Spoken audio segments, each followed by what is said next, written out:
নমস্কার বন্ধুরা, সুভদ্রাদির কিচেনে আপনাদের সকলকে স্বাগত। আশা করি সকলে ভালো আছেন, সুস্থও আছেন।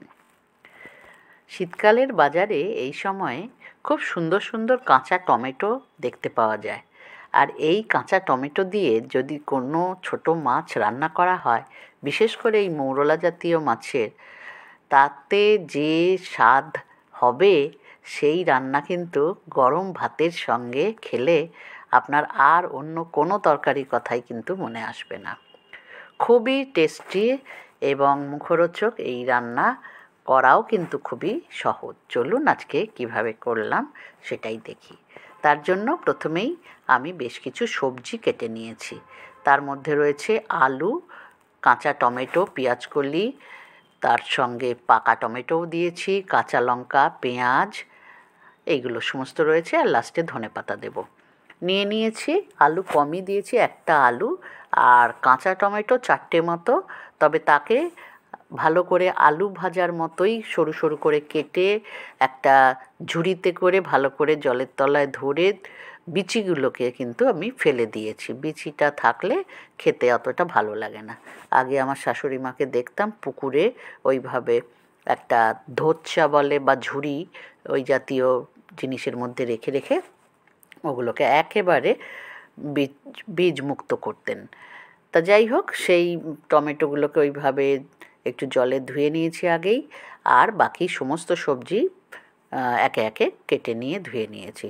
পেঁয়াজকলি দিয়েছি মোটামুটি 100 গ্রাম মতো, একটা পাকা টমেটো দিয়েছি, পেঁয়াজ দিয়েছি দুটো, একটু বেশিই লাগবে, আর দিয়ে দিলাম হলুদ গুঁড়ো, লঙ্কা গুঁড়ো আন্দাজ মতোই দিয়েছি, একটু কাশ্মীরি লঙ্কাও দিয়েছি। সঙ্গে এবারে কাঁচা তেল দেবো, আন্দাজ মতো নুন, আর দিয়ে দিলাম বেছে রাখা মৌরলা মাছ। খুব যে বেশি মৌরলা মাছ এতে লাগে তা নয়, তবে পরিমাণটা আপনি যতটা সম্ভব দেবেন। আমি এখানে মোটামুটি 150 গ্রাম মতো দিয়েছি। সব কিছু দিয়ে মেখে মিনিট 5 কি 10 মিনিট রেখে দিলাম। এবারে কড়াই বসিয়ে দিলাম, দিয়ে সর্ষের তেল দিয়েছি। কিছুটা সর্ষের তেল আমি মাখার সময় দিয়েছি, আর কিছুটা এবারে কড়াই গরম হতে দিয়ে তাতে দিয়ে দিলাম 1 চিমটি কালো জিরে। কালো জিরেটাও একটু ফুটে উঠতে এবারে এই সমস্ত কিছু দিয়ে মেখে রাখা মাছ, সবজি, এই মিশ্রণটা দিয়ে দিলাম। দিয়ে একটু নেড়ে ছেড়ে ঢাকা দিয়ে দিলাম। খুবই সহজ রান্নাটি করা, শুধু একটু কেটে নেওয়ার জন্য যা সময়টা লাগবে।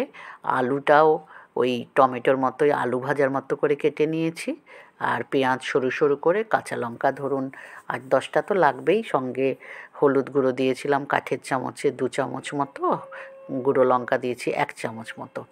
সব কিছু দিয়ে মজিয়ে রান্না করতে হবে, একটুও জল পড়বে না। দেখুন রান্না প্রায় শেষের পথে, কথা বলতে বলতে মানে এটা জল ছাড়াই সেদ্ধ হয়ে যাবে, মিনিট 5-7-এর মধ্যে রান্না কমপ্লিট হয়ে যাবে।